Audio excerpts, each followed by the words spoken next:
नमस्कार। हमने ये निर्णय लिया है कि जून के महीने में भी IUI कैंप कंडक्ट करेंगे क्योंकि पेशेंट्स को बहुत अच्छा सक्सेस रेट मिला है और बहुत पेशेंट्स ने रिक्वेस्ट किया एक और महीना इसे एक्सटेंड किया जाए। अवश्य जीवा फर्टिलिटी सेंटर्स पे आइए और IUI करवाइए। Thank you.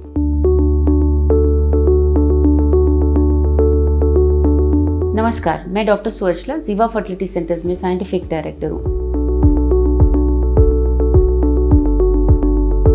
आज हम समझने की कोशिश करेंगे कि जो ट्रीटमेंट ऑप्शंस होते हैं IVF में उसका कॉस्ट क्या होता है और इतना कॉस्टली होता क्यों है ये ट्रीटमेंट। सबसे पहला ट्रीटमेंट तो ओवुलेशन इंडक्शन होता है। अब जब मैं सबसे पहला कह रही हूँ उसके लिए भी कारण ढूंढने होते हैं, यानी कि अगर एज कम हो, ट्यूब्स ठीक हों, आपके हस्बैंड के स्पर्म्स अच्छे हों, आपके गर्भ अच्छे हो, सब कुछ अच्छा चल रहा है तो ओवुलेशन इंडक्शन कर सकते हैं, जिसमें कुछ टैबलेट्स और मेडिकेशंस दिए जाते हैं जिससे आपके अंडों को बढ़ने में सहायता मिलती है।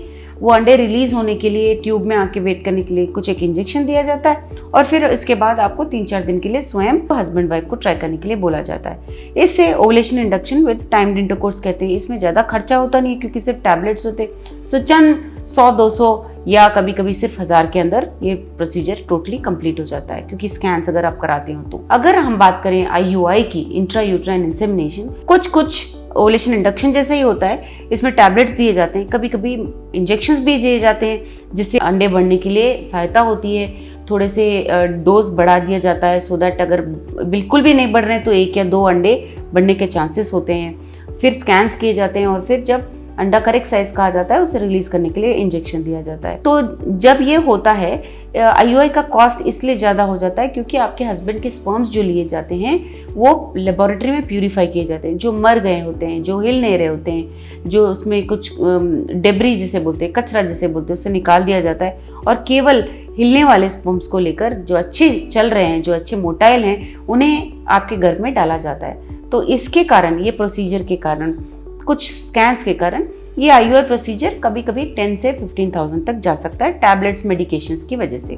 तो इसका कॉस्ट डेफिनेटली ओवुलेशन इंडक्शन से ज़्यादा होता है बट IVF से बहुत कम होता है। चलिए जानते हैं कि IVF में होता क्या है। IVF में ये होता है कि आप जब इतना बड़ा प्रोसीजर करा ही रहे हैं तो ये उद्देश्य रखते हैं कि थोड़ा सा ज़्यादा एग्स निकाले जाएं क्योंकि आपको बेस्ट चांस ऑफ सक्सेस होना चाहिए। तो इसमें आपको 10 दिन तक इंजेक्शंस दिए जाते हैं। ये इंजेक्शंस या हाईली प्यूरिफाइड हो सकते हैं, सारे स्टेराइल होते हैं, या यूरिनरी इंजेक्शंस हो सकते हैं या रिकॉम्बिनेंट हो सकते हैं। सबसे ज़्यादा रिकॉम्बिनेंट कॉस्टली होते हैं। इस इंजेक्शन से अच्छे क्वालिटी के एग्स बढ़ने के चांसेस ज़्यादा होते हैं और जब इस इंजेक्शन को 10 दिन दिया जाता है उसके साइज़ बढ़ते रहते हैं। स्कैन्स वगैरह भी करने के कारण इसका थोड़ा कॉस्ट बढ़ सकता है। जब सही साइज़ के आ जाते हैं तब आपको एनेस्थीसिया देके ये एग्स को बाहर निकाला जाता है। बाहर निकालने के लिए तो आप समझ गए होंगे कि एनेस्थीसिया का मतलब ऑपरेशन थिएटर। ऑपरेशन थिएटर में ये एक प्रोसीजर है जो 15-20 मिनट का है। कुछ इसमें ज़्यादा लंबा और ख़तरनाक कुछ नहीं है,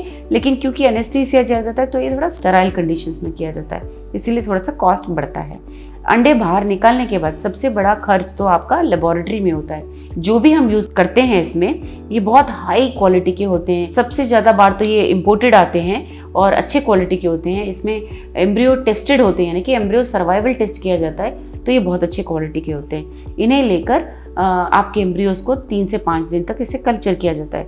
जिस इंक्यूबेटर में हम रखते हैं, जिस वातावरण में उसको बड़ा किया जाता है, वो बहुत हाईली स्टेराइल होता है और बहुत हाई मेंटेनेंस होता है, इसीलिए इसका कॉस्ट थोड़ा सा बढ़ता है। जब एम्ब्रियो ट्रांसफ़र किया जाता है तो उसे भी अच्छे कंडीशंस में स्टेराइल प्रोडक्ट्स लेकर गर्भ में डाला जाता है, इसीलिए IVF का कॉस्ट बहुत ज़्यादा होता है। तो आप ये देख सकते हैं कि ओवुलेशन इंडक्शन सबसे कम है, IUI उसके बाद, और IVF में इंजेक्शंस कई आप लगभग 30,000 से 50-70,000 तक भी जाते हैं, क्योंकि डोज के मुताबिक ये खर्च भी बढ़ता है। अगर आपको कम डोज लगता है तो कम खर्चे में हो जाएगा, अगर आपको ज़्यादा डोज लगता है तो आपको ज़्यादा डोज में लगेगा। तो ये खर्च जो है मेनली लेबोरेटरी का भी होता है और इंजेक्शंस का भी होता है। तो इंजेक्शंस मेन रोल प्ले करते हैं कि आपका IVF कितने में होगा। सो IVF इसीलिए थोड़ा सा कॉस्टली होता है। इसके बारे में अगर आपको और जानकारी चाहिए, आपके ट्रीटमेंट ऑप्शंस क्या है समझना चाहते हैं आप, अवश्य स्क्रीन पे दिए हुए नंबर्स पे फ़ोन कीजिए। Thank you. हमने इस वीडियो को बनाने में बहुत मेहनत की है, ज़रूर हमें सब्सक्राइब और लाइक कीजिए। Thank you.